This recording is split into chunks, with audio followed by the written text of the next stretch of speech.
This week we have Joe, Tyndall, Michael Kerrigan, and Jan are all going to be talking about effective organizing for social change. And this is about specifically how to influence decision makers in Eugene. Of course, we all know that when you have a big site right in the middle of town, that helps quite a bit, right? That, I'll leave it to you all. Why don't you hit the next slide to start? So, most of you know me, Michael Kerrigan. I've been doing community organizing for a long time. I started doing anti-nuclear organizing in the 70s, about 3 Mile Island. Been at it ever since. And I'm a big believer you have use every the activist toolbox. You use everything that's in that toolbox. So I've done direct action. I've done the lobbying of the elected officials. Kind of done it all. I think that they all need to connect together so we can be the most effective agents for change that we can. So that's good. I've done it for a long time, and I love it. And I want more people to be doing it. So I look forward to thanks for. I'm glad we're doing this tonight. Let's think where else we can do this. How can we get more people involved? So, Okay. I'm Joe Tyndall. I started doing organizing in the mid-1970s and was involved in the Seabrook protests back then. And then got involved, did a referendum question, worked for a public interest energy group, did a lot of organizing on big rallies and stuff down in Washington. Moved on from there, worked on a federal senatorial campaign and both on staff on the senatorial and the presidential campaign. Actually ran for office, knocked on 8,000 doors over a summer. Didn't win, but I beat the spread against people that were sort of considered unbeatable. And the following year, another candidate who I helped along actually won that election. So we actually unseated an asshole. Joe. And then I was pretty active until, basically by the end of the Reagan administration, we'd been pretty badly co-opted. And so I was sort of in and out of things for years. Now I'm sort of back full time. I've also managed 3 political campaigns here in Lane County. I've done that also, knocked on a lot of doors for people running for office, which will be relevant to what we discuss later. So my name is Ron Schlossman, and I got my start as an activist as a draft resistor in the late 60s when the government wanted to send me to Vietnam to kill people, and I said no. I've been an activist pretty much since then. But my role this evening is to talk about city government, and I spent 30 years working for the city of Eugene. I know all the ins and outs of how power is exercised in the local government part of this community. And it's actually quite fascinating and fairly easy to have influence over the way people live in this community. Now that won't help us with the Bank of America, because that's not a local institution. Won't help us with foreclosures. But something like the Community Bill of Rights, it's really important to know how you manipulate city government and get what you want. So that's my role in this evening's presentations. Can I ask, where you worked in the city? Information services. The heart of the city. The heart.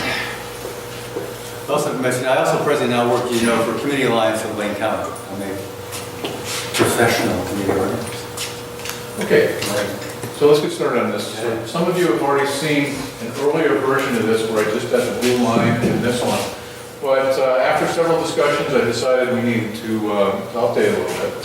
So this blue line and the green piece is the number of people that actually participated in our largest event, 2,000 people.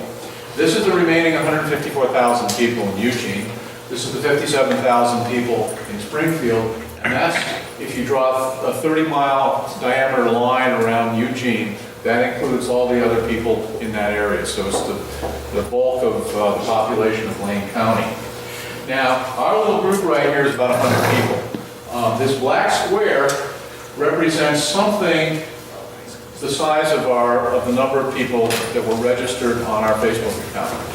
So it's not clear whether this box actually has more of the blue people or a little more of the red people, but it's got a lot of people who actually aren't in the area, plus some of our regulars. But essentially what we've been doing as a group, and I've said this before, is that we've been pulling people into events. In other words, we set an event and we work really hard to get the 100 people who are the regulars to show up at the event. But we're really not making much penetration into here. And this is where the community support that causes government to do what it is that it does lies. Okay? And we are spending our time catering to this group here predominantly, and we are pulling people to events. We are not pushing our people out into the community to change the way the community thinks. Okay, so go to the previous slide real quick. Okay, so focusing on our tactics. If we're trying to get out, we need a reason to get out. So we would have an issue, but we could, for example, get people to go door to door, say, by having a petition drive, something to sign. In this case, we don't have a candidate, we've got an issue, but a petition works. So you get somebody at the door, you're going to ask them for greater commitment. Okay? In other words, you'll have a conversation with them, and at a minimum, get them to sign. But if they're agreeing, I got to do something else. So looking at the big red blob, people can be triaged into A to G. When you knock on a door, if you do knock on a door, you're going to find some people who agree with us, some who don't agree with us. And our job is to move people from state A to B to C to D to E to F. But if you show up at a door and somebody already agrees with you, you're not going to argue with them. Okay? So in other words, how you handle a conversation with someone, be they in the city government or you're presenting to a group of people like the Rotary Club or something like that, you're going to have to triage and figure out where you are. Okay, so let's move to the next slide. Okay, now, in terms of time that we're spending, what we want to do is we want to change hearts and minds in the big red blob.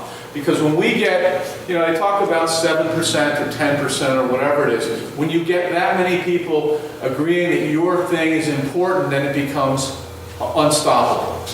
Okay, but we have to penetrate the big red blob. There's a lot of people who support what we're doing, but we've got to get them to be talking about our stuff, to even realize that it's an issue. Okay, I get a lot of arguments about, where I'm advocating that people go out into the world, and they say, oh, well, we're doing really well here. We got 5 new people this week. Well, okay, if we wanted to penetrate that 154,000 people, it would have 5 people a week. It would take us 592 years to do that. Plus, we're losing people. In other words, our group of regulars has been about 100 people, and it's remained at 100 people for the last few months. We do get more people in, but people stop, hanging out. For example, OE6 is great. We could do much better signage, but the people who honk and go for support are the ones in the big red blob, okay, who agree with us, but we don't have them doing anything. They haven't signed anything, they haven't given us money, they haven't agreed to write a letter, they haven't done anything. And what we have to do is to identify and reach them and get them active, and just having them honk the horn, it's good, but it's not enough. And political campaigns are a good example of how to do it. The number of people they get involved, the number of people they reach is, it's in the hundreds and up to thousands. So building, kind of doing knocking on the door, making the phone calls. Yep. Okay. So the medical tent is great because there's an issue of managing both a positive and a negative. In other words, the medical tent, the fact that we're giving free health care, nobody can see as a negative. I mean, it's pure positive. It's great. And they're using it very effectively and getting, the press to talk about it and all the rest. And we need to be doing that. But at the same time, we have to minimize our negative. So if we, let's say that somebody drives by and flips the bird and somebody from our group flips the bird back at them, there may be some people who see that and we develop a negative as a result of that. In other words, shouting "fuck the pigs," okay, is probably not helping our negative. Okay, so in other words, we pollute our media that we could use by those kinds of things. We've got to be careful about that kind of stuff. Okay, I get another argument, for example, that our event would be fabulous if everyone showed up. Well, that's of course true, but everyone is not going to show up. So the question is, how what do we do to change the most hearts and minds in the big red block? Okay, so in some cases, this is really effective. OE6 is probably good, but some other things we're doing are not that effective. Okay, so how many change? Let's get the next one. How many minds do we change? Okay, just some stuff that I worked on. I did an anti-nuclear referendum just following the Seabrook stuff, and we had about 6 people. We worked about 20 hours each per week. Helen Caldecott was involved in that, if you remember her. And Ira Helfand, who also was one of the people that put Physicians for Social Responsibility on the map. But we wound up with an 80-20 for 2,400 person hours of work. We got an 80-20 victory, which allowed us to wander all over the State House. And 3 Mile Island followed that shortly. And what happened was we had already done the groundwork in the Massachusetts State House.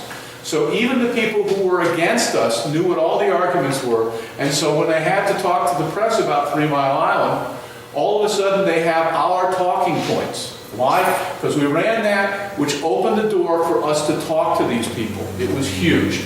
Okay?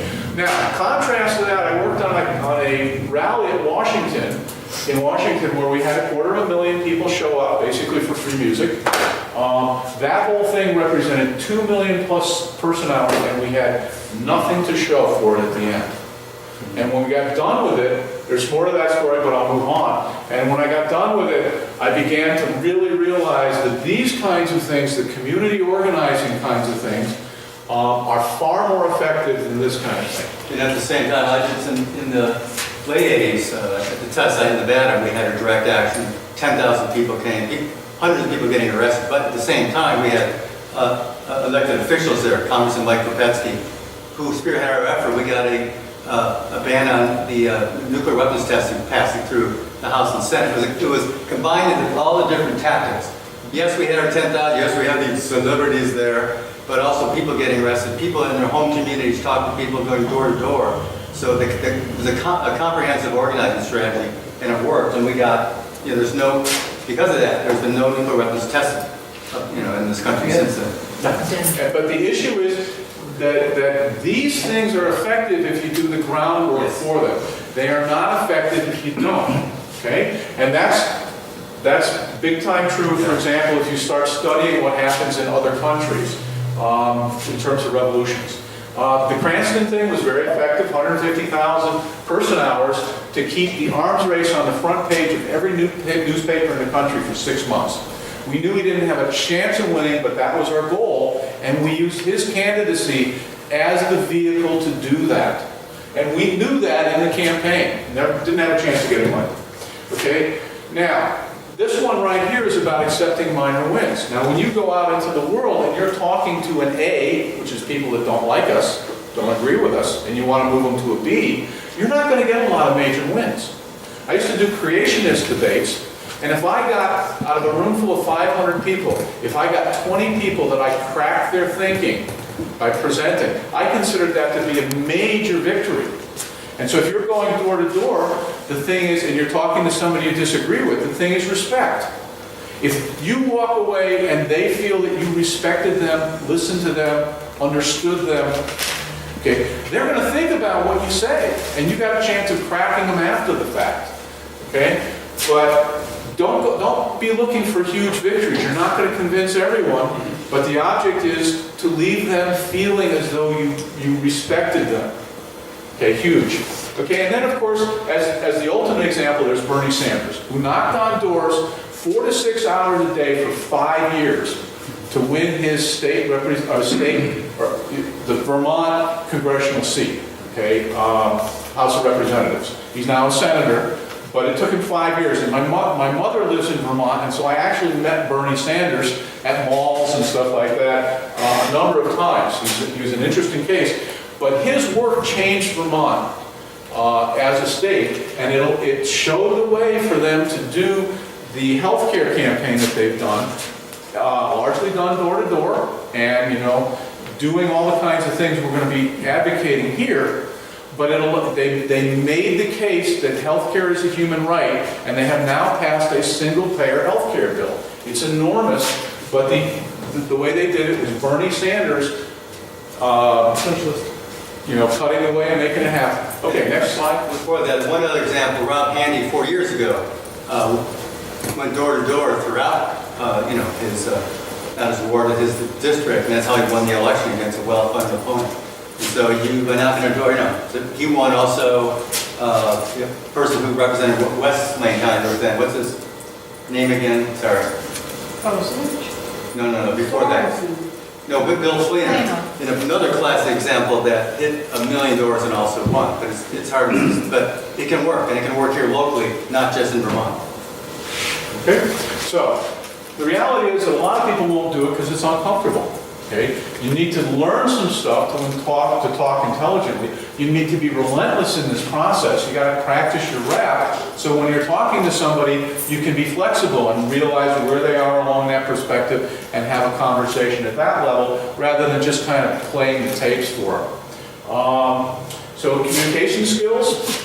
And one of the things that we would recommend if Occupy does pick up a campaign is we do some training around that stuff. Some role plays and practice, yeah. 4 weeks in June after Occupy Education on Wednesday night, 6:30 to 8:30, we're doing communication training here, so we're still in the midst of putting together what that's going to look like. But yes, definitely be looking to fit the needs of OE. Yeah, door to door should be part of that. Now, I think one of the things that some of the people that I talk to have is if they're going door to door, they can't go to all meetings. Okay, well, give them some control. Let the organization do its thing. But we're going to be much more effective going out into the community and talking to people than we are going to be sitting around in rooms arguing about how we're going to talk about stuff we're going to talk about. Okay, so a good thing to do, if you're starting to go out is pairs or groups. And again, if I start doing some door-to-door, which I want to do shortly, I'm going to get a haircut. I'll be more effective with a lot of right-wingers. I'll be seeing you. And, okay. And so yeah, you've got to be respectful. It's all about respect. Okay. And we cannot win unless we build active support in the big red bloc and get more people involved. And this is the ground. Next slide. Okay. So the whole thing is we have an oppressive system. And the model that Gene Sharp uses, okay, is that it's kind of like having a book. You're holding a book. And what you need to do is to undermine the supports for that system. Okay? And so as you undermine them, you pull this one out, you pull this one out, you pull this one out, and eventually the thing falls. Okay? So that's the strategy. So you need to be going out and talking to people about this kind of stuff. And you get huge amounts of information out of Gene Sharp, the Albert Einstein Institute. They say you need a strategic plan, okay, which includes many tactics. It's got to be flexible to identify facts on the ground. Let's take the example of the homeless camp.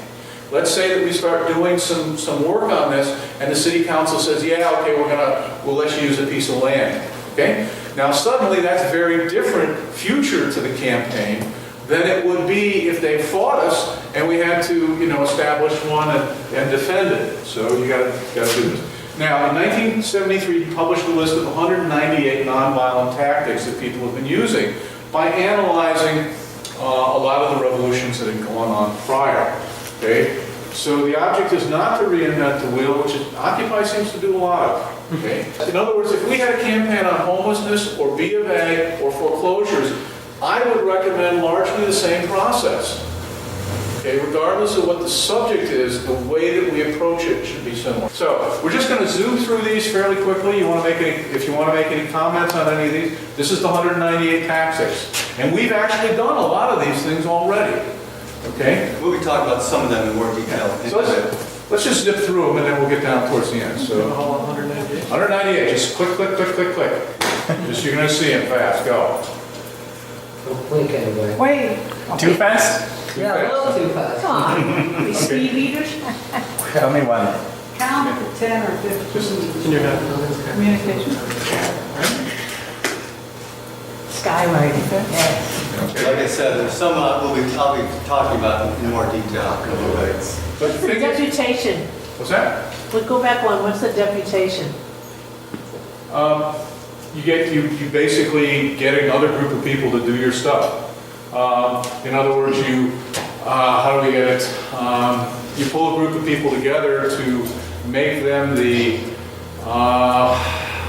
I guess the example that comes to mind is my mother, when World War II came along, she was the girl in the community, I think she was like 11 or 12 at the time, who went all over the community to find old tires. So she was deputized to find old tires. Okay, you can do the similar kinds of, that was her job. She went out, she talked to people about the effort, handed them pamphlets, and collected old tires. Okay, so that kind of thing. We can do the same with any issue if we break out modular pieces of it. Okay, other questions? That's his rovings. What's that? 22. Yeah, that's the badge revolutionaries.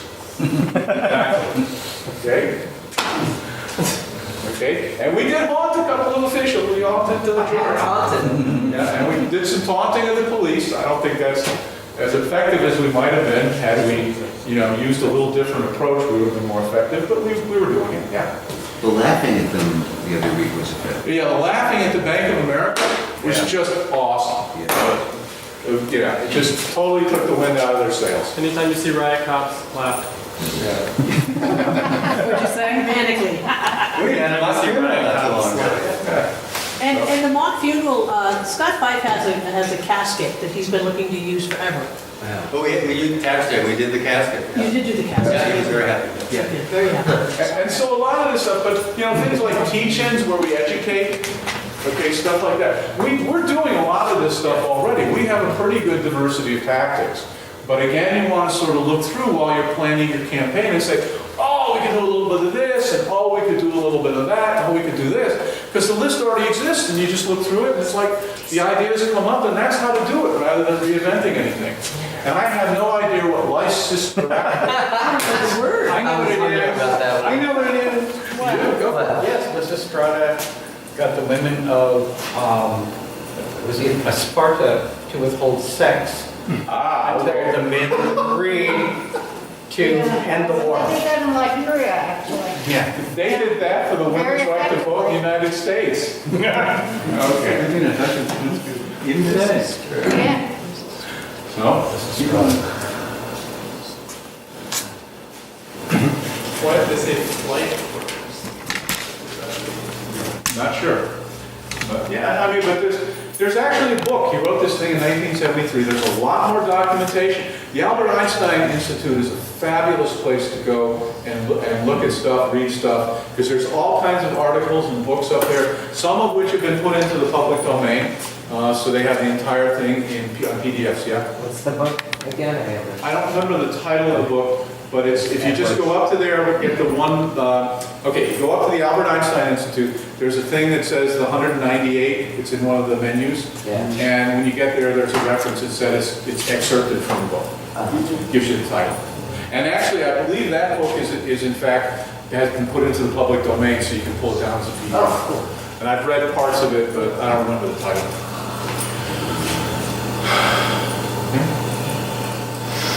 So let's move through these a little faster and get to the end.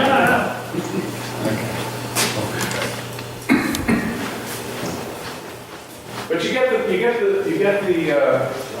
but for example, let's take the boycott of elections. That's only effective if you're actually doing groundwork and, talking to the media about why you're boycotting the elections. Stuff like that. Because all of these require, in order to make them effective, they all require that you do some of the other things along with them as companions. Unique.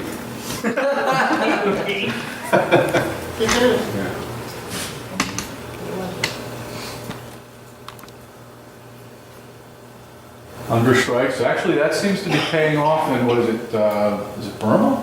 I'm trying to think of where the guy is, Burma, Syria? Real theater, see that? Yeah, there's the Palestine one, there's some guy who's, they've been on democracy now, okay, so here we are. Okay. It's one of those it's Mid-East countries. Yeah, it's what? Bahrain? I think that's it. Yeah. Okay, so the primary tool of nonviolent activists is to shame the agents of the oppression. In other words, if you laugh at the police, Okay, eventually they're gonna figure out they're being a bunch of dorks, okay? And removing the support, okay? But this requires discipline on our part and packaging our message, okay? And when we talk about events, yeah, I mean, if we're doing our door-to-door, we're doing our talking to groups, we're doing our phone calls, we're doing all of that kind of stuff, then these events, because we've been building the support in the community, these events are going to be much more effective, okay, more than we have now, because Occupy has not been doing that underlying work, okay? Main focus, let's see, talk about other, oh yeah, this one right here. One of the beautiful things about doing a door-to-door campaign is, let's say you go talk about a homeless camp, which is the campaign I'm pushing, and somebody, you get into a conversation, and you say, okay, well, how are people getting homeless? Well, they're getting homeless because of denial of health care, so you can talk about health care. They're getting homeless because of foreclosures, which then allows you to talk about foreclosures and B of A. And then you can say, hey, and B of A just created that money that they loaned out of thin air, okay? Which is a fractional reserve banking. Spending our money on war and no money to establish a homeless camp. You know, it's like you get an opportunity not just to talk about the thing that got you to the door, which is the petition you want on the side or whatever is the vehicle, but now you've got an opportunity to engage in these other things. Okay, so it's a really powerful tool, pushing into the community and doing this kind of stuff. Okay, let's see what else we got. Okay, so this is where your stuff picks up if you want to take over. Well, I said we mentioned the strategy chart before. I won't go over all of it. That's always, you know, a key thing to do before, you head out to the doors before you do any of the campaign. And I find that it's really useful to remember to do that. It's kind of like, oh, I've done it before, I don't have to go back. But it really is helpful. I just was researching it for doing this presentation. It's really, I think we should do each and every campaign, but even the small, even when you're going out to have something that's like the tax day stuff we did, really thinking about, how to make that be most effective. I think Occupy Gene has been applying the heat, really good at that. But I think we, need to work to developing the relationships. That's something that I've worked on over the years, being around here for a while, working for a group. Established some good, respectful relationship with especially some of the elected officials. Of course, one way I did it, I also worked on a lot of campaigns. They know I've been out there for them and building and being there for folks and through thick and thin really helps. So I think that's something I think Occupy can do more of, and I think we've done that. So and both you can talk more about this, but nourishing the relationship with the insiders in the city. Let's say that for when you do your talk. Yeah, here what we're I mean, really the door-to-door is allowing us to use our foot power versus their money power. Because if we just say we can't win because they have overwhelming money power, and at the federal level that's probably true. But at the local level, we can affect enormous amounts of change with a relatively limited input of foot power. Okay, so if that's the goal, is getting people out talking in the community, we're going to have to manage the campaign, which means give people walking lists and keep track of who they talk to so that we can complete the maps that didn't get visited, all that kind of stuff. We have to grow the campaign, and in some sense we pick up people as we go door to door. And I've experienced that doing stuff. In other words, people say, oh yeah, I'm really on board with this, and I didn't know this was even happening, and here you are, and how do I get in? And like, boom. You pick up people along the way with that, but you also pick up a lot of people out of other groups. So alliances with other groups are huge, For example, and then we have to make our campaign materials. There's the point about the collaboration. We did the exclusion zone.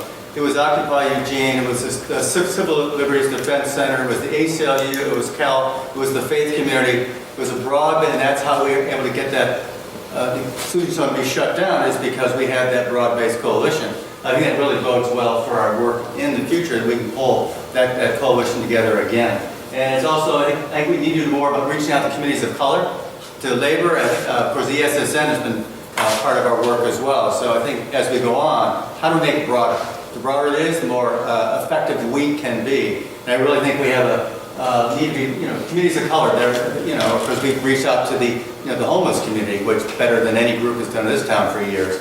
So we've laid that foundation, we just need to do more of it. So part of your managing the campaign is people actually getting lists of other groups, talking to them, going one-on-one. I was guilty of setting up a poll campaign or a poll event where I tried to get a bunch of people from other groups to come in and sit down with us, and that didn't work out very well. So that means that the thing is to whack me up the side of the head with a 2x4, wake up, is do a push thing where our people go out and talk to them one-on-one, make an appointment, talk to them, do this, and then when they're on board, then we abuse them. Okay, so let's see. Pizza handlers. This was a suggestion that Max Rameau made. He said that they made a piece of political literature that looked like a pizza hanger. Had pictures on it and stuff like What the that. heck is a pizza hanger? Well, what you do is they go door to door and they hang it on it, but it's got a coupon on your door for you to go to the pizza parlor. And he said that was the most effective thing that he's seen in terms of this kind of stuff. Because you can't legally put them in mailboxes. No, you cannot, absolutely. Yeah, I've done some of that too. They are fun and can be effective. Yeah, if you lay it out so it kind of looks graphically like that, you got a higher chance that they're actually going to read it. I thought it was a great suggestion. Okay, but for example, we could do some advertising. We're going to have to raise money. Okay, we're going to have to raise money to pay for printing material. We're going to have to do all that kind of stuff. Certainly in the things that we're talking about, whether it be the community agreement or homeless camp, or even dealing with foreclosures, we're going to have to communicate with city officials because they're going to have an impact on how that all plays out and whether the police are on our side or on the other side. Okay, so John can tell us how we can do that. yeah, certainly. So we're going to have to send speakers out to various civic groups. Okay, we need to access media as effectively as we can. Letters to the editor. One thing Cal's doing, every year we do what's called a signature ad, which we go out and ask people to put their name in an ad. Usually it's a peace-related thing. This year it's broader, peace, justice, and save the planet theme. Lee's been out there getting people to sign it. What it is, half-page ad, we then the copies of it, we mail it out to the congressional elected officials. Usually it's focusing on issues of war and peace. And so, but the key thing is we're out talking to folks. We're out getting people to, whether Lee, you were where were you doing at the Saturday market? Yeah. And just going around town. Here's another example, another way of getting yourself out in the media, but you raise money, people chip in $5 to do it, someone's gonna hear tonight, I'll pass this around later. But it's, it's a way that you're raising the money, you're connecting with people, you're getting your message out in many different ways. So it's kind of another version of going door to door. Okay, lobby the city or other groups. You have to establish credibility. Get to know them. The cleaner you look, the better. That kind of stuff. Be part of their group, as they say. Blend in a little bit. And the whole thing is show that you have community support. Now, one of the things that's really powerful and does a lot of scrambling is if a representative, city councilor, state rep, or whatever, starts getting phone calls from their people saying, there's people out here knocking on the doors in your district. Okay, let me assure you that gets their attention real fast. Okay, so we want to build relationships. Always be truthful and respectful. Now, follow up is important. When you talk to somebody and say you're going to do something, make sure you do it. Okay. An example, I know we had a meeting with Senator Merkley last year. We asked him questions about drones, and so it's one issue he wasn't on board with it, but we followed up with his office, after that, trying to let them know we're still concerned about it, trying to get information. So you always got to follow with what you say you're going to do in those meetings. That leads to that kind of respect that he's mentioning, the credibility, and you'll get another meeting in the future. Okay, so you really need to let them know, just like you're doing when you're going door to door, that you've heard what they said, what's important to them. Let me give you an example. We had a listening circle with the police, and there were several items that came up. One of them in particular was one of the bicycle cops told a story about a homeless kid who was at this store, bought some food, and was sitting on the sidewalk eating it. And this woman went into the store and said to the owner, "You got to get rid of this kid." And the owner said, "No, he's a customer, he's fine, he's on the property, there's no problem." And she called the police. And Joe Kidd shows up to there and says, "Well, he hasn't done anything wrong." Okay? And the woman is saying, if you don't get rid of him, I will file a complaint. Okay? Now, a cop doesn't want to get a complaint. But what was that about? It's about bigotry. It's about hiding the homeless. Get the homeless off the street so I don't have to look at them. Okay? So what he immediately asked was, okay, what is Occupy going to do about ending bigotry in this community? Because we as the police would like to be able to do the right thing, but we are forced to respond to the attitudes in the community. And so now if we establish that we've heard them, and our work, okay, includes that component about talking about that kind of stuff, then we can build bridges with the police by establishing that we've heard what their concerns are. Okay, just an example, and there were a bunch of other things that came out of that listening circle. But you need to establish communications and service the needs of people that you want to have help you. Okay, so let's move on. Is it, I think it's John's time. I think it's John's time. Yeah. City government? City government. So it's important to know about city government if the campaign that you're working on is truly in the local domain. And some things definitely are. A homeless camp, for instance, is almost 100%. It will be decided by local officials whether that happens or not. On the other side of the spectrum, the Bank of America, there's nothing local officials can do to help you shut them down. So the first point is to know when to approach local government. And then the second thing to know is, well, how do you influence them? And let me just pause just briefly to tell you how our city government is organized. We have what's called the weak mayor form of city government. And that's what it's called. Which means that the city council actually makes the decisions and the mayor only participates if there's a tie on the city council. So the city councilors actually have more power in the way our charter is organized than the mayor. Now, in our town, city councils are elected by ward, and it is actually fairly easy to become a city councilor if you so choose. I've helped half a dozen people become city councilors in the time that I've lived in Eugene. Some of my neighbors, some people that I've known from other connections. It's not that hard in the wards the size they are in Eugene to become a city councilor. Elected office in general is not that hard. When my kids were in school, I didn't like some of the things that were going on in the 4J school system, so I decided to run for the school board, and it was a piece of cake.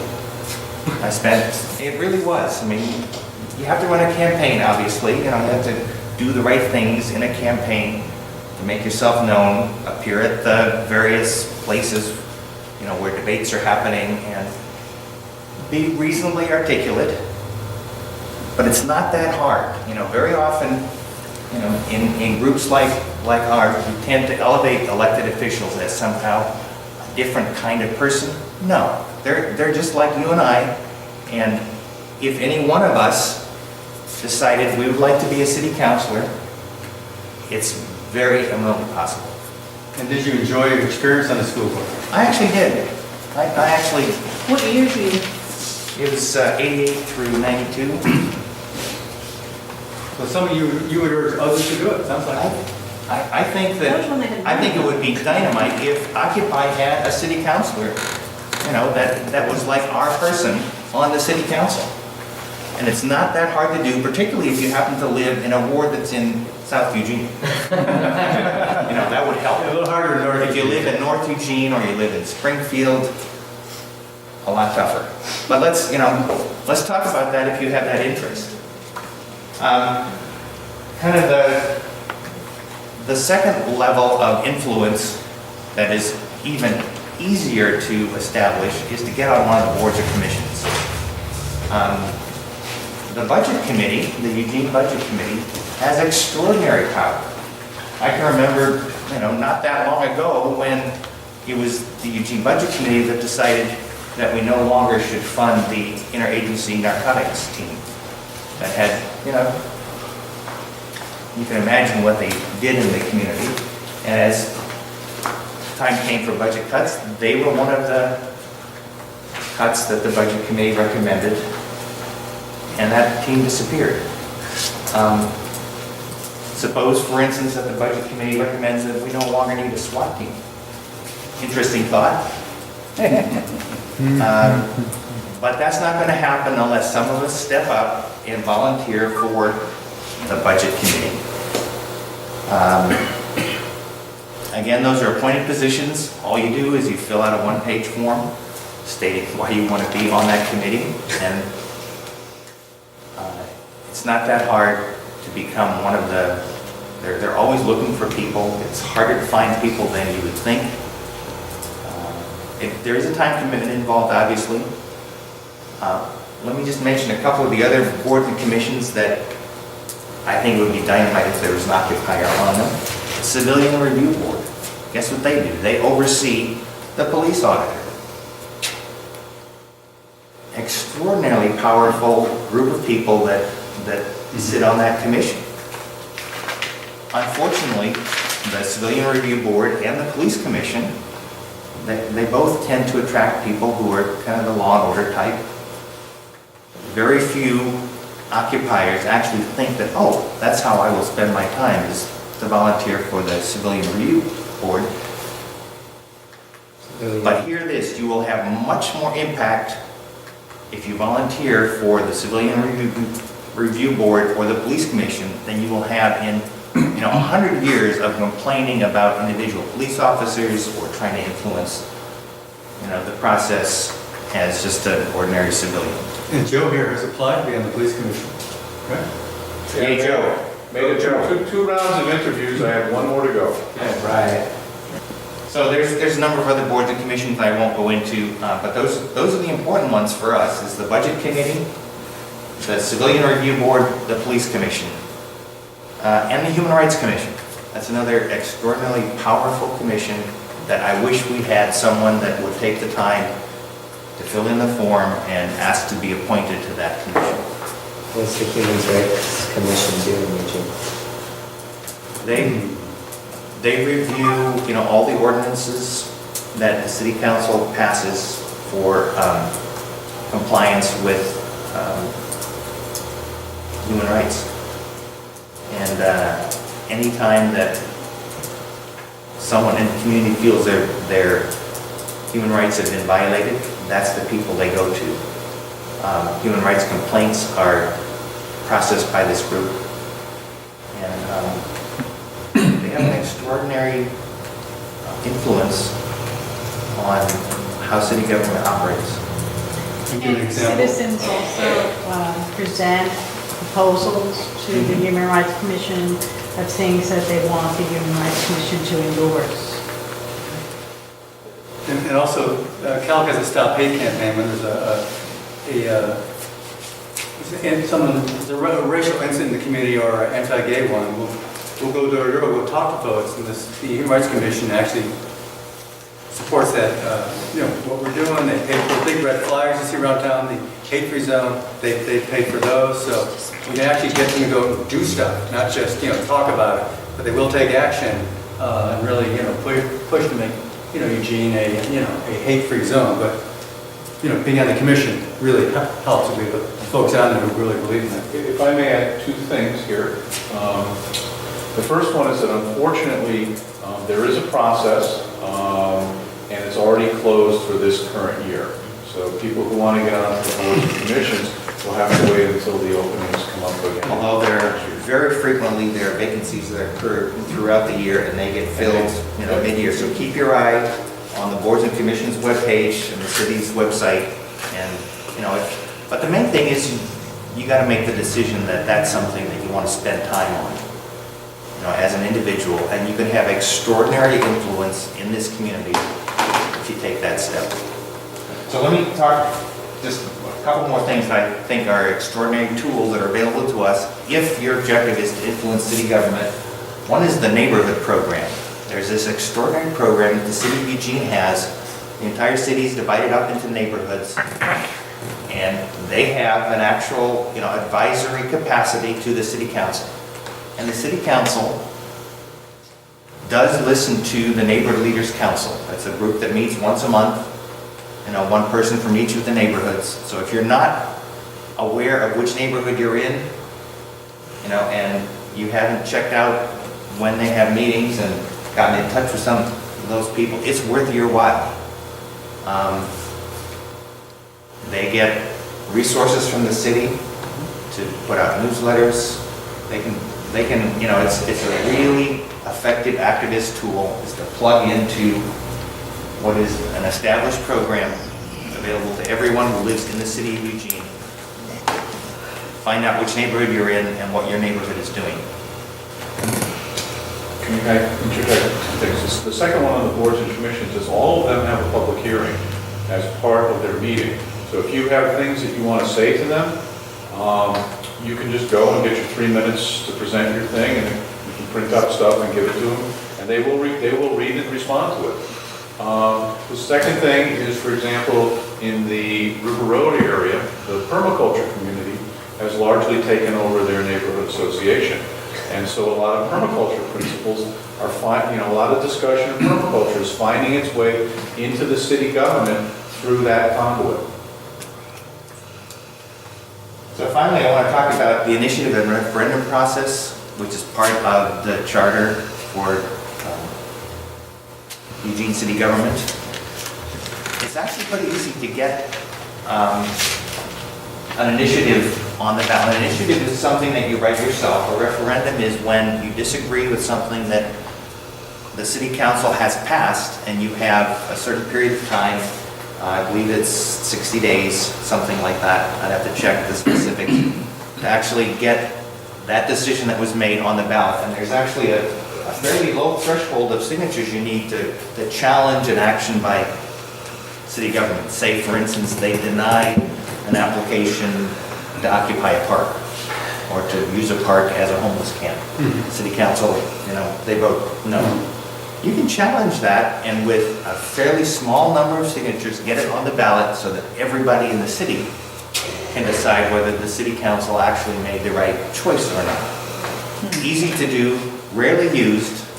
When it is used, it's typically fairly effective. And an initiative is where you write the city ordinance or the charter amendment that you want to see passed. And you go out in front of the public library, gather signatures. The number of signatures you need is based on the number of people that voted in the last election of the mayor, a certain percentage of that. Again, the threshold is not significantly, prohibitive. It's fairly easy to do, and a number of very progressive initiatives have passed in the city of Eugene. We have a toxics right to know ordinance, and we have a toxics board that keeps track of all the industries in Eugene that use toxic chemicals. And we have that because a group of citizens decided that we ought to do that. They sponsored an initiative, got the signatures, got it on the ballot, and passed it. I was part of that campaign. It really was. People really worked. It was very gratifying because we won. We got it done. Also, Eugene's a nuclear-free zone. That was in the early 80s when that happened. In the early 80s, we were one of many cities that were a nuclear-free zone, and that was through a citizens' initiative. A group of citizens decided that they would gather the signatures to put it on the ballot. They did. It passed. We were a nuclear-free. We can do stuff like that again. I have a question. If we wanted to get the use of alternative money, there are a number of ways of doing it. Would that be something that we could make an initiative that government would support use of alternative money? Does that require a different process? The initiatives that you pass in the city of Eugene would apply only to the city. So I got it. Well, alternative money can be very helpful.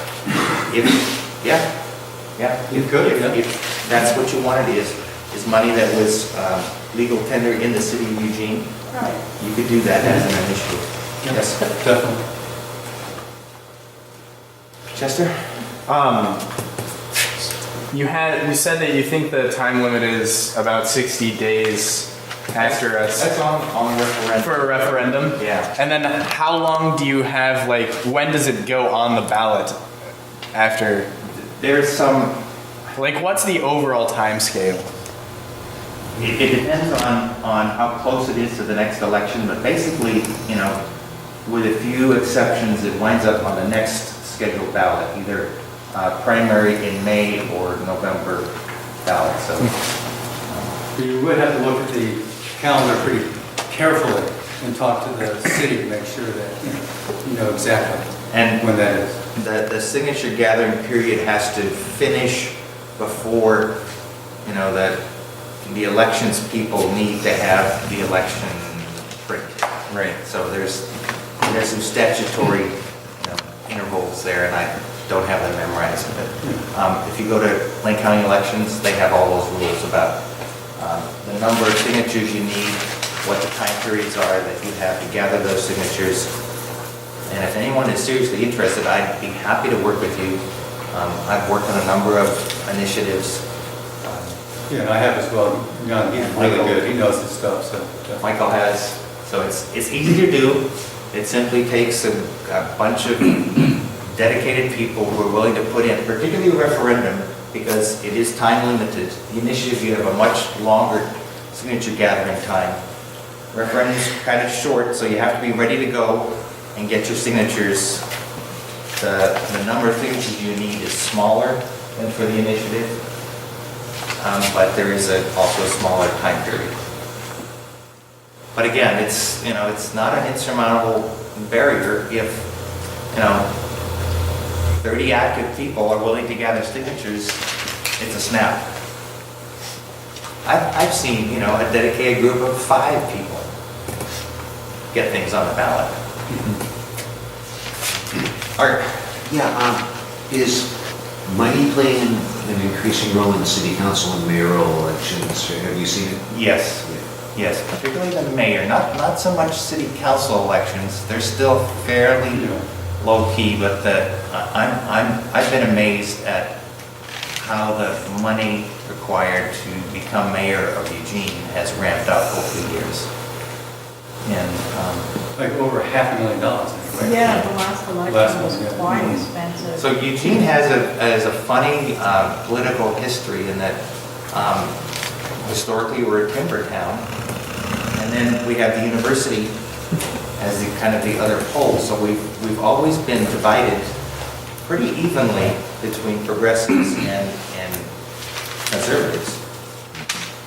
And for that reason, I think that we've had some pretty vicious campaigns for the mayor of Eugene, even though it's largely a ceremonial post. It's the bully pulpit, and you get to go to lots of, ribbon cuttings, etc. But it's not as powerful politically as being a city councilor. So wouldn't the weak mayor form of government then sort of work in progressives' favor?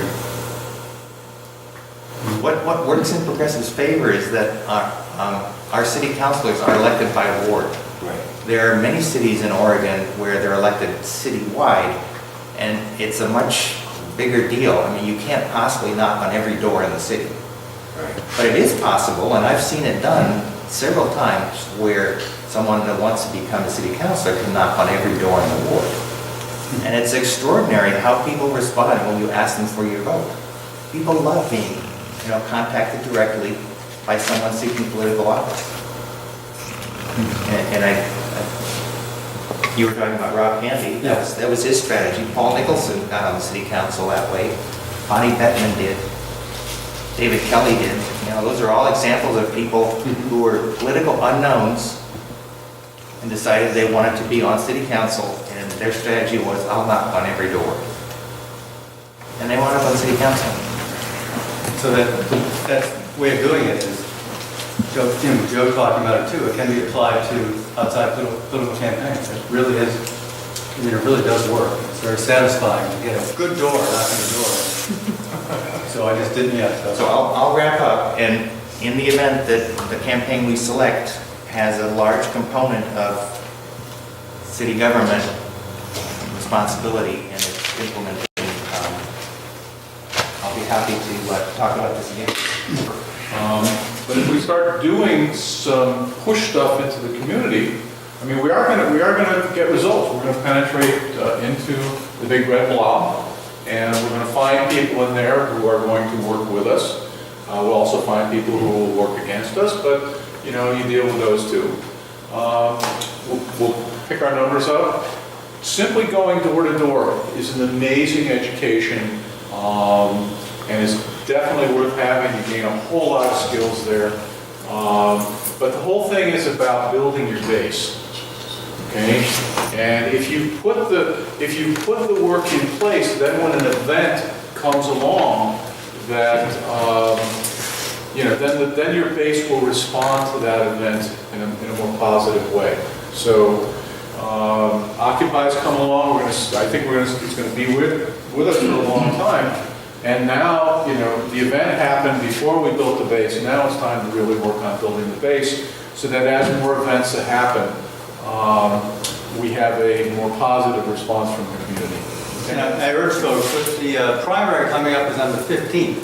So once you get some practice by volunteering for the your favorite candidate, it's still time to do that. Jan mentioned it and said, of course, I love knocking on doors. I have to admit, I just, you know, good time, go knock on some doors, talk to some people.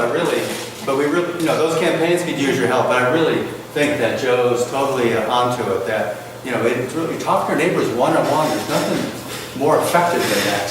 And most people are pretty, you know, polite at the doors. You get the occasional slam, but that's the occasional one. So I admit it. I love doing it, but I urge, and we will train people to do it. Like I said, the League of Women Voters has their voter guide here. I also have some, I'll pass them out too, kind of a list of all the numbers and contacts for the elected officials. They're right over here, so it's good to keep one of those. You know, you can't contact them too much. So I'm going to pass these around. Got the phone numbers, got the emails, got the written things. The more you contact them, the better. Yes, Art. I just wanted to make a comment. The two most important races coming up from Occupy standpoint, Betty Taylor, who's our strongest ally in the council, is facing a primary challenger. And also Rob Tandy is in a really tight election. He is one of two voices of sanity in the county commission. Yeah, I was knocking on doors for him last weekend for about 4 or 5 hours. You have to do 2 hours. But he is a classic example of a progressive, a populist who went door to door, won the election, and the powers that be are trying to take him out in a disgusting way. So in terms, I mean, it was just awful. I mean, we worked out. But it's like, I think we need to have the back of our friends, whether they be elected officials or other allies in our community. As Joe was saying, we got to be there for people. They're going to be there for us. And Rob Handy has earned our trust and respect. Betty Taylor has as well. And, you know, so I urge folks to, you know, get involved in that. But I think that energy, we can build on that. We can build on that and take it to the streets, I mean, take it to the neighborhoods and knock on all the doors and kind of build the kind of campaign. I think we're going to need that to get the, you know, the homeless village and other things to, so I'm very excited. I think we can make this work. So thanks. Any questions? Yeah. I have a question for Jan. At the end of the task force, there were a number of recommendations, including establishing a commission. So I thought, you know, okay, the city council is going to establish a commission. But now I'm hearing that the first thing they have to do is endorse. I don't know what they're endorsing. What are the steps here that we should expect the city council to go through? What that task force is city government routinely appoints groups of citizens to take on issues like the homeless task force did. They typically produce a report that goes to the city council, and then the city council accepts that report. That doesn't mean that when they accept the report that they're going to do everything that implement the recommendations. In fact, typically, unless you keep the political pressure on, that report then gets shelved, in the public library, and people can go back and read it, but it does not automatically mean that the recommendations get adopted by the city I council. understand. So, What is endorsement? Is that some sort of, I keep hearing that word. Is that a stage that is? no, they're, Or that just being acceptance? Or just something somebody just made? yeah, they typically vote to accept the report. But that does not commit them to do anything about the recommendations. Yeah, I understand. They just say they're a good idea, basically. Yeah, they'll say, thank you, great work, Do you think that maybe they haven't done anything because of the election and right after the election, there's some decent expectation they might at least I think they haven't done anything because the homeless, have kind of disappeared as a problem since, they're back on the riverfront and underneath the bridges and out of sight. The reason that That's what I thought. the task force got as much traction as it did was because Occupy had a camp. And, suddenly the community became aware of how many people are homeless in Eugene. And When that went away, that took a lot of the pressure off. there was a report maybe 5 or 6 years ago that was very nice sounding, but nothing happened. But So we can talk to you about how to get the city council, how to perhaps influence the city council. Run for city to at least council. address these things. yeah, we can do that, and that's the thing. But Jane's involved in it, some others that really, we all are involved in it. We have to come up with that plan, put the heat on, to get them to do the right thing. It won't happen otherwise. I think we have a little bit of the forces of darkness. Our city manager, who has a huge amount of power in the city, is pretty clearly against the concept of the camp. And so I think that, for example, when the task force report was delivered, there were several councilors who wanted to start the commission, the committee on the homeless. And he was largely the one who got that stopped.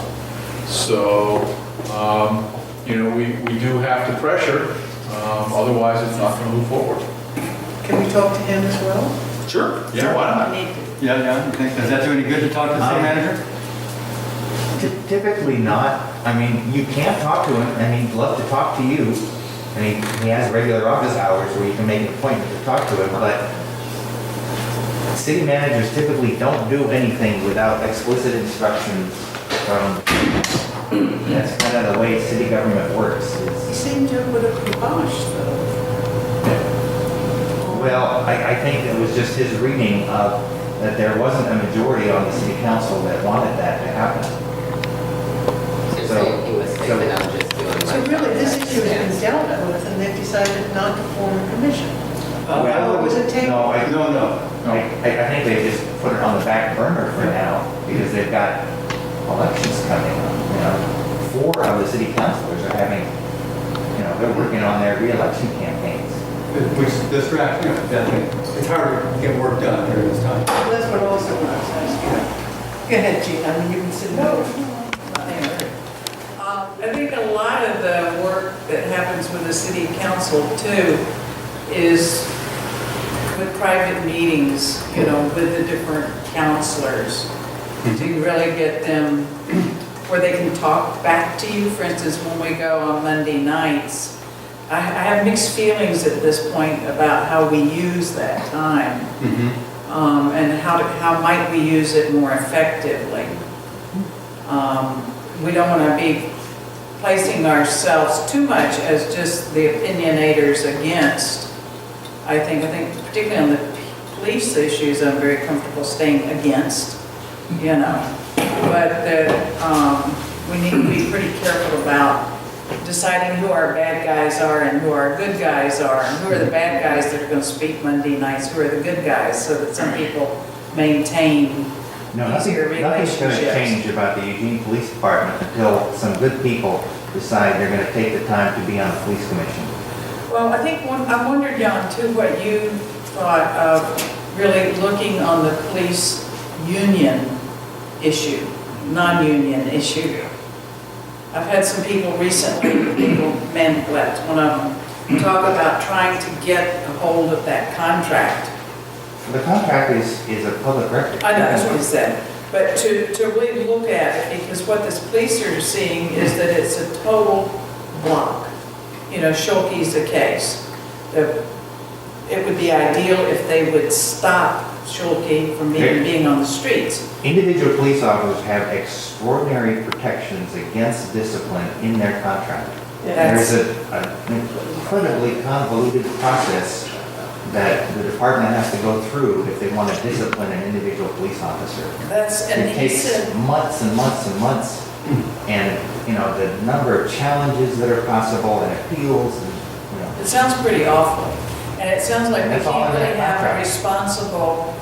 reactive responsible management until somehow that contract gets renegotiated at some point. It's a stumbling block.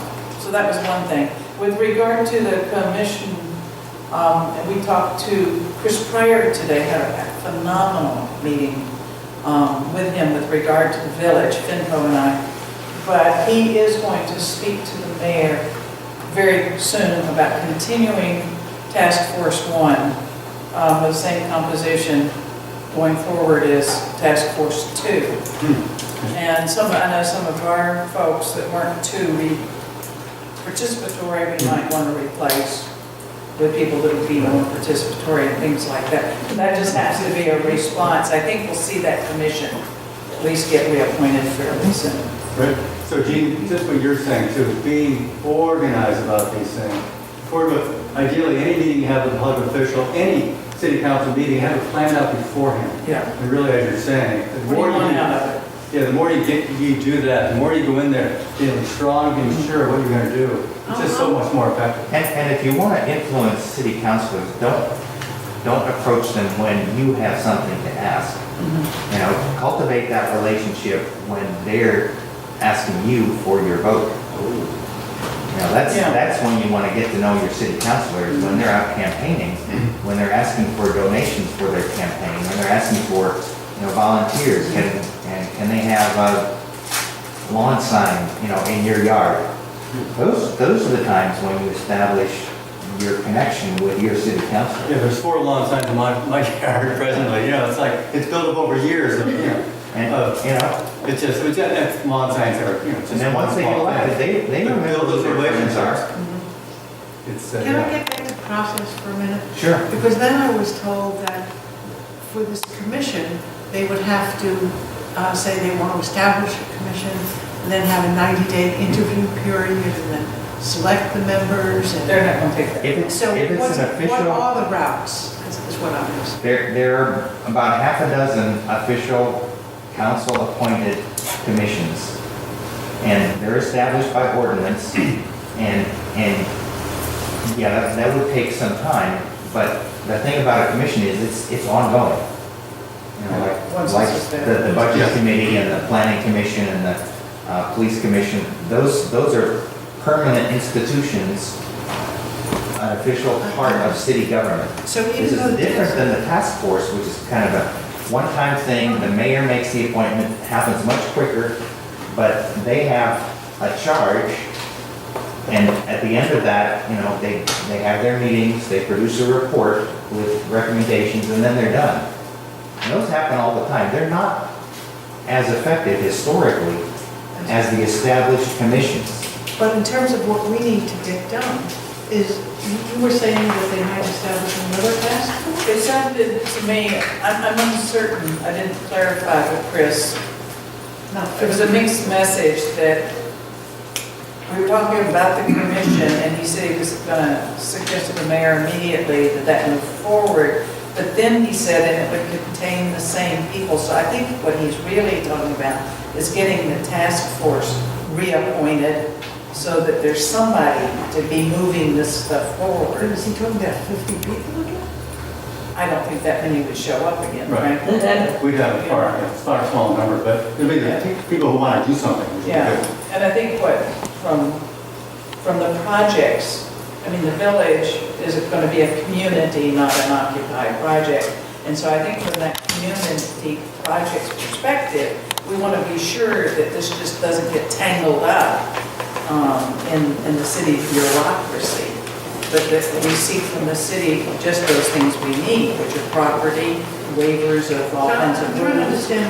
things like So then that. the task force would then say, you think the city should give the property, would that goes to the city council? Or they might help with actually finding a site, for instance.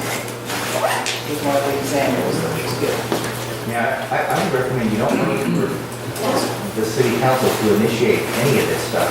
That's It what should be a we're group moving of around. people, No, that's forming no, but I'm a trying to understand nonprofit the process. to push this. Yeah, they're on it. And then if you need something from the city, that's when you ask for specific things. Do you think we should tell them specifically what land we want? I think you should start by forming, an organization that will do this. We're in the process. We're in the process right That's your first step. now. Get a board of directors, make sure it's broadly represented within the community. That you've got some occupiers on it, or you've got some, you've got a city councilor or two, you've got, someone from St. Denis, you've got a whole broad range of people that represent the community broadly. And they're willing to put some time into organizing this. Yeah. And then when you need things from the city, like you need a site, or you need some money, or you need, an ordinance passed that will enable this, then you are in a position to actually influence the city council to give you those things, if you've got the organizational piece ready to go. And there's some, influential people that the city council is used to working with and listening to on your board. That's what we're working on now. Yeah. So I have to go to another meeting, so thank you all for coming. These guys can stay and answer questions, you can continue to talk about it. But next week's meeting one, the guy Peter Laffer is really outstanding, a real chance to have a real pro here and talk to us about how we can create our own media, how we go on Joe's show and do a good job.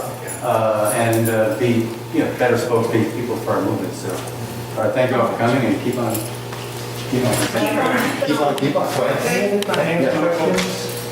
I have a question, but I only want to bring it up if we're ready to go into another tangent. Did that thread of questions? I don't have any follow-up. Okay, so we'll go with that thread. Okay, so I like this door-to-door, and I used to canvass, and I bounced around a ton as a child. I've worked deli service, customer service for years. I've learned how to be charming to people quickly or to be friendly on the spot. But I like the idea of going canvassing or door to door to help a campaign, and you've talked about pushing into the community, which is, when you mentioned that, I said, okay, maybe I think that's where my next role within Occupy is, or the next part that I want to help. And anyways, but one thing I want to do is something a little bit more maybe ambitious, and that's why I'm asking this question is this, do y'all think this is a good idea or a bad idea? Is maybe we pick the Friendly Street neighborhood. We have our campaign, and we pick a neighborhood, or the Whitaker or whatever. And we go door to door and we talk to people, but we also tell them, like, next Friday, 7:30, we are going to have a community gathering, neighborhood gathering for your neighborhood. And we give people, we have a potluck, or we bring our food team in, we bring our medical team in, and all of our healer team in. I can organize some Occupy entertainers. We have a little like mini GA type thing, or neighborhood assembly. So that when we leave, we're like kind of planting seeds and giving people like the Occupy experience in a microcosm. Yeah, and so this is just an evolving, ever-evolving idea for just like how to spread the idea of Occupy. I've been reading this book called Horizontalism, and it's really inspired me for how neighborhood meetings and neighborhood GAs essentially would sprout up in different parts of these towns in Argentina. I would like to help create that in Eugene. Well, the most important thing to remember when you do anything on a neighborhood level in Eugene is that there's an established neighborhood program in the neighborhood. And Which goes back to what you were talking about. And so if you work through, the neighborhood association that's responsible for that neighborhood, you can be extraordinarily effective. If you ignore them, and get the banner up, you may, undo any of the good that you had intended. So that's a really crucial step, is figure out who the neighborhood leaders are that are in charge of that neighborhood and work through them. And they'll usually be happy to work with you. I mean, they love it when people come and do things in their neighborhood. See, my neighborhood always has a picnic, I don't know if in July or August, but they just have a picnic and it's a big thing, and if you would contact them, what you described could be part of the picnic. Yeah, something like that. And then, we bring some petitions, some info booths, like during the music we have, or between bands or whatever, we bring speakers up, and then also the GA process, which is why I came to a second Occupy meeting, is because the GA, I loved the idea of direct democracy and horizontal organizing so much that I said, okay, I got to be at the next one. And I think I'm not alone in people in Eugene who would be like, wow, that's a really cool way to organize yourself. I would be careful about taking over an existing event. Okay. In other words, you can get invited as a participant, but we don't want to dominate it. So, but yeah, there is this huge, and Jan gave exactly the answer I would have given. There's those existing networks, and use them, and they're quite progressive. And I spent a lot, when I was living on River Road, I spent a bunch of time with that group, and they do all kinds of things. They do breakfasts and suppers, and bring people in, and they have speakers and whatever else, and they're quite active. So that's the place to organize if you look at the neighborhood. But the other thing, which actually now that I think about it, there was a slide in there that either we double clicked or it got deleted accidentally. That talked about, do we actually go to every door if we're doing a campaign? And the answer to that is probably no. Because we would only really want to target people who have identified themselves already as being interested in the community. And the best lists for that are simply voter history lists, which are available. In other words, you can get street walking maps that are already pre-produced with voter history on them. In other words, over the past decade, which elections, because there's special elections and primaries and regular elections, and who's voted in which ones. And so the more elections that the person has voted in, the more likely they are to care about their community and be, responsive when we talk to them. So I would work on with those lists if you're going door to door. You can actually get lists that have a lot more information about people's interests, whether, there's, if you look at the Henny campaign, they know who the progressives are. It's because every registered voter has a progressive score in the Democratic Party database that says, this person is kind of in the middle of the scale, this person always votes progressive, this person is always conservative. How do they know how you vote? They use things like your magazine subscriptions, your Facebook profile, they do a lot of research to kind of, that's kind of what the world is coming to, is we're all being, where we shop. Data mined. We're all being data mined, that's the word I was looking for. And, the people that are doing intensive data mining, like right now, because it's political season, are the political parties. So One of the most valuable fonts of information that they use is Facebook. yeah. And we do have, there are other lists through the Lane County Election Board, but we have access to the more involved lists that he just described through Cal, because they're a contributing group. And ESSN has access to that list too. Okay. A number of allies of Occupy that if we want a really good, walking list of who are the progressives in this neighborhood, those lists are attainable.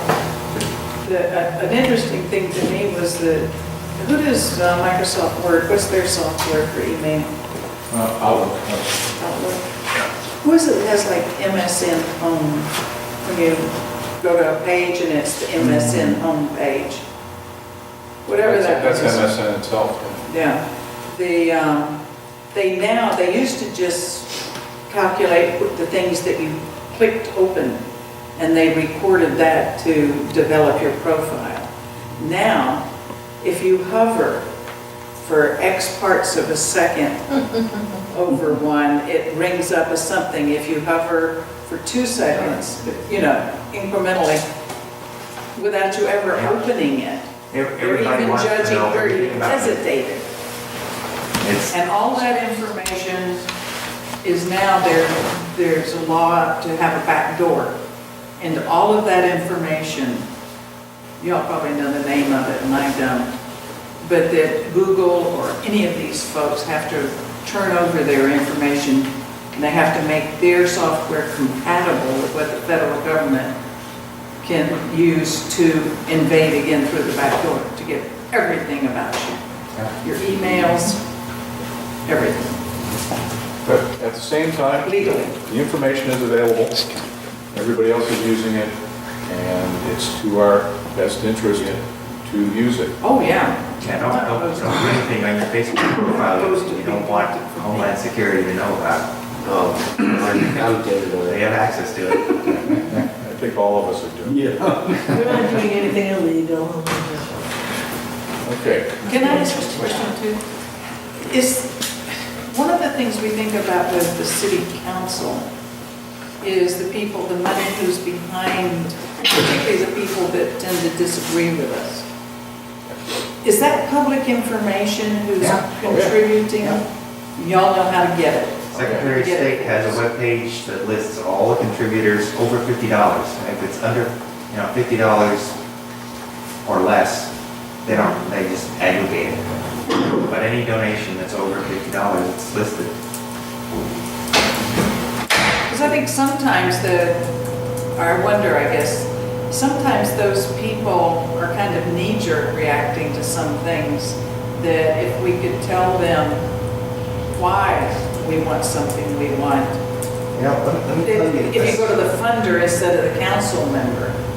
People like George Poling and Mike Clark are not on city council because they have a lot of money. They're on city council because nobody ran against them. They just walked in. All they had to do was go down to elections department and sign the form that says, I want to be on city council, and they were in. There's never been a serious campaign against either one. Well, when's the next election? When are they up for election? 2 years? 2 years. 2 more years? Yeah. Well, we've got time. Well, there's definitely that, or we could do a recall on either one of them if we wanted to. Yeah, But recall is a tougher problem. Yeah. And I don't think Occupy, it doesn't do any good to recall them unless there's, somebody willing to step up to take their place. Right. because there is an election following the recall. So you have to have a candidate. So, Exactly. Two and campaigns. we should be thinking now about who in, 2 years. Mike Clark's ward or Coleman's ward wants to take on a political campaign and run for that seat. If And Pat so far, those Farr, guys have not had serious challenges. if Pat Farr moves on, we've got an opening for January, there'll be an appointee. Right. And we really need to think about who to try to position for that. Tree on live stream says Gene for city council. Well, you have to live in the ward. Yeah. Problem number one. Which ward do you live in? I'm insulted that you think I'm not smarter than that, Chuck. Which ward do you live in? I'm delighted to live in all the wards in my RV. That's right. What do they call it? If you're, I'm Itinerant? Nomadically. Yes, I'm nomadically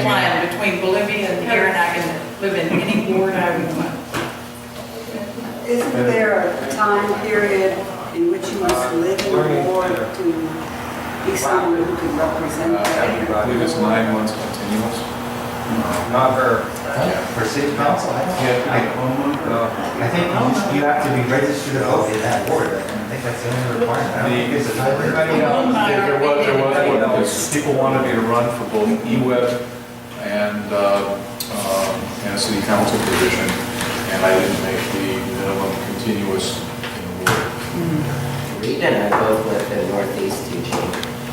I'm not sure what ward it is, it's probably. You're in Bowling's. You're in Bowling's Yeah, district. I thought that was. Yeah, Northeast Eugene is Ward 4, that's Bowling. Yeah. Reed and I both live Right over for city council. Dude. Yeah, there we go. Somebody says Joe for Supreme Being on the live feed. Start your campaign. I'll work for you. I thought it was over. I must admit, I once acted in a B-level movie as a pervert named Stinky. And I knew that when I took that role, that my political career was gone because I had acted in a B-level. Oh, no, look at Newt Gingrich. I'd say you're just I was beginning. named Stinky in the movie. There's, trying to remember. I don't know versions of that. Yeah, there's been a couple of porn stars that got elected to office. Wrestler? So there's still hope for Beaver's Police. Reagan. Look at Arnold, the Terminator. Mayor of Sausalito. She was the largest madam in San Francisco. Jesse Ventura, Yeah, governor, was in Minnesota. yeah. He was a wrestler, right? He's a wrestler. And wasn't it Sonny Bono? Wasn't he mayor of And then some when- city in Nevada? Yeah, Palm Springs, Palm Springs. California. Hey, Joe, when were you doing Seaboard action? 76 and 77. Clam shop? Hey, but we were there. I was right there. I organized the Pittsburgh chapter. In fact, I have a picture I pulled out recently of the Seaboard from one of the protests. That's funny. Yeah, I was like all of 18. Getting indoctrinated in Clamshell Alliance. I had just gotten out of college and in my first job. And that's what I used to spend my evenings. Cool. Acres of clams. Yeah, acres of clams and big rooms like 5 times this size filled with people doing consensus all at the same time. It was crazy though. Consensus, that was 100% consensus. We couldn't get anything done. 1,000 people. You got it bad now? I mean, it was just nuts. You guys, I hate to interrupt, but Chester's had a question for some time that I'm dying to know exactly. Point the camera at yourself though. Really? That's so What's silly. your question, Chester?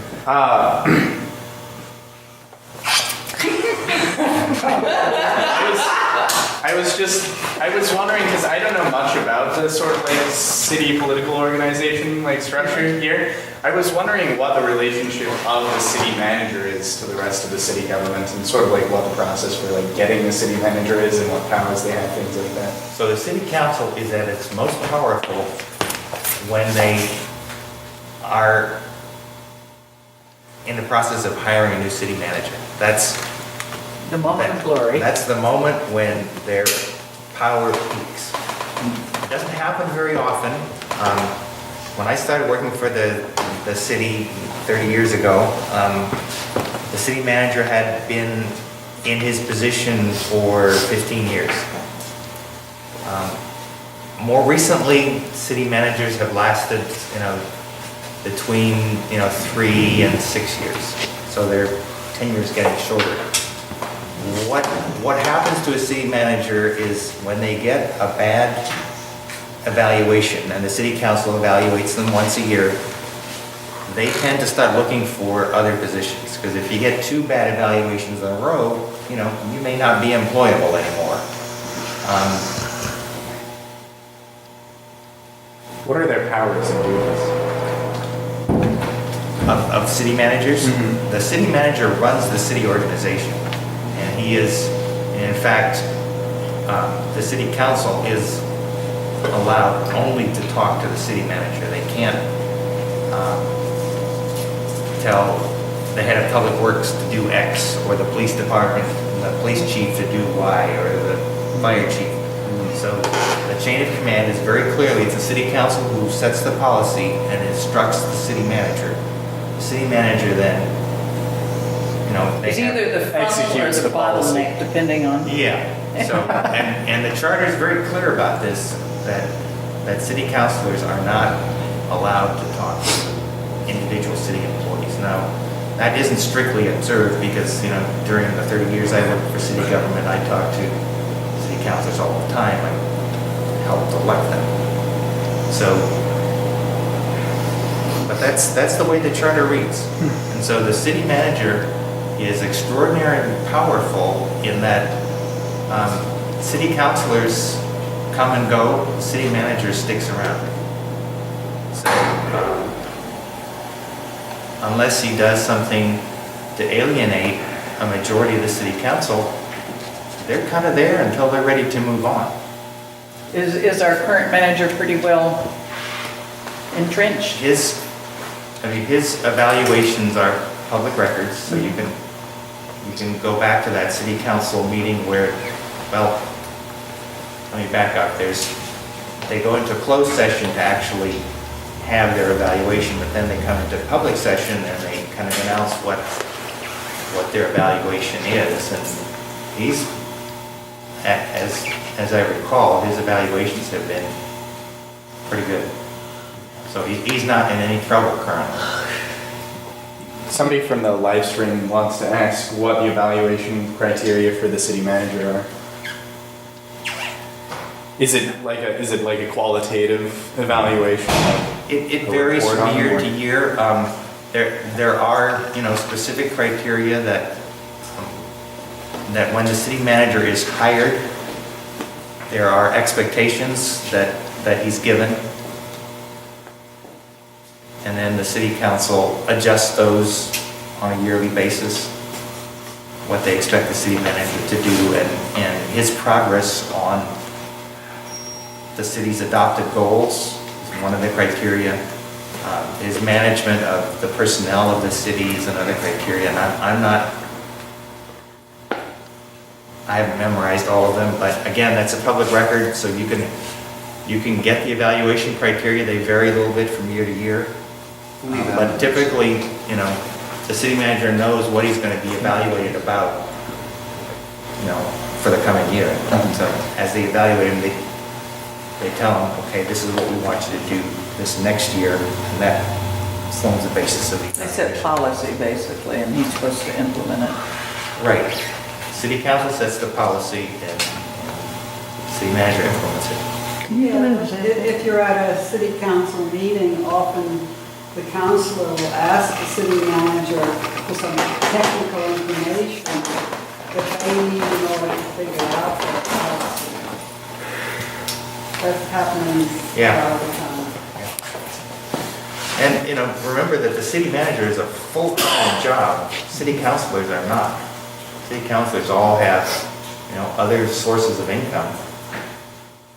Some of them, I guess, like Taylor is retired, so she has her pension from the days when she was a teacher, she used to be a school teacher.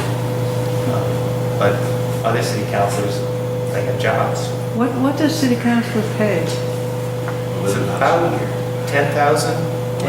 It's 11 now. How about the city manager? What's his position pay?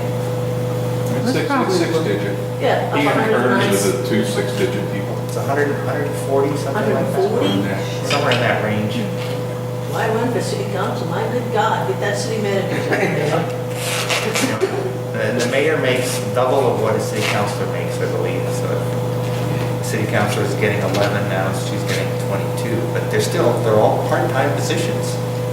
No. And they used to not get paid anything at all. It wasn't until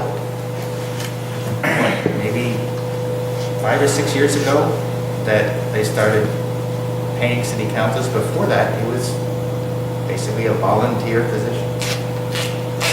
Well, if you wanted to line up who gets what pay in the city, I'm not sure of this, but I have a feeling that certain people in the police department make more than a lot of the other people. Yeah, they have to make good money. the base pay for a police officer is not that terrific, but they get so much overtime. For instance, if they have a 20-minute court appearance, they get 4 hours of overtime. What about if you're like a brass, though, and you're higher up? As you get higher up, the police chief, makes a decent salary, but less than the city manager. So camper, like 4 cars, like, and he's a police chief, or not chief, but lieutenant. Did they say what police officer? Well, Did he say how much?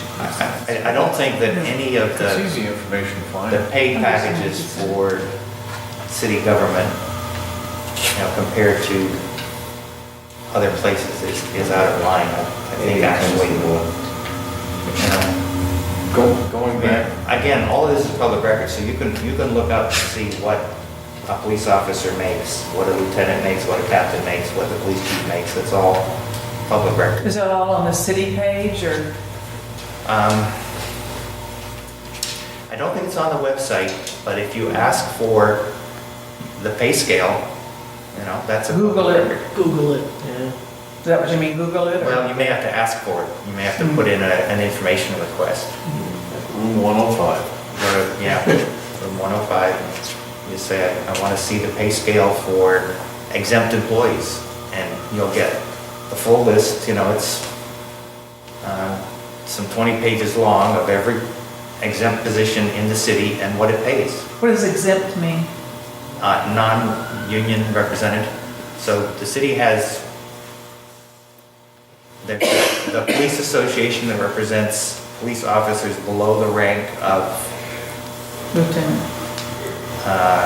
lieutenant. I think sergeants are represented, but only if they're direct supervisors of represented employees. Everybody above that grade is exempt. There's the firefighters union.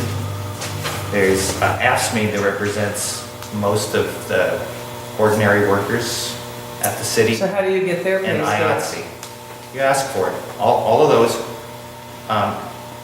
the unionized represented employees have contracts. So it's basically whatever they negotiate in their contract. But can you get that a copy of the information? contract. Yeah, that's all public information. But the interesting part is the exempt employees, because they don't negotiate. They're basically the higher paid employees of the city. The department heads, the managers, the supervisors, The DA, I think, is making an enormous amount of money. the DA is a county employee, and yes, and in fact, the DA is an elected position. So his compensation is substantial. Getting back to the city manager and the city council, we did see an example of a power struggle between the two of them with the Occupy camp, where the city manager wanted the ability to shut the camp down, and the council took it away from him specifically. But then they shut us down. But you're absolutely right. I was very surprised at that, frankly, that they did that. Well, it still seemed to me like the police chief and the city manager were basically leading the council around by the nose during the shutdown. Well, yeah, through the control of the media, the feeding and control of the media. And through their control of information to council. Control of information to council is the main tool that city managers use. Boy, do they use get, it. The result they want.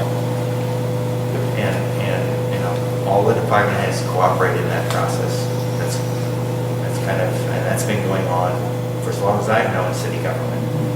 But we didn't, I don't think, do our role that we could have done had we understood things better in being sure the council, minute to minute to minute, had better information. Yep. More complete information. Yeah. So, lessons learned.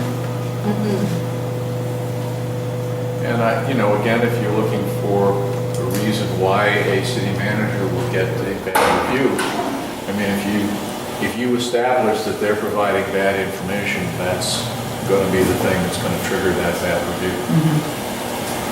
Reviewing the history of the camp and all the rest of that does still have some relevance. It sounds like we need some investigative journalists. If you go back through the various city managers that have kind of Not like gotten bad evaluations and moved No, on. I definitely, I definitely want to be pursuing that, that's, so, The last- and it's- the last one stuff I- is sort of moving. Who was but the we one do that need called to- Eugene I mean, I sort of put the discussion of disclosure stuff on hold until you got back, but I had wanted to. City manager that we had, she was here. Here with Carolyn, but I want to move on that, and we need to be fairly aggressive with all of that. Yeah, Tried to fire the police chief. Lost their job because of it. It's a possibility, but I think, We have a question. Are we talking about right now? Sure. which we have not done, and we may actually have exceeded the, JW. Amount of time. the time limits. But still, We need to find out. Gonna head home. EFM. Are we through? so I think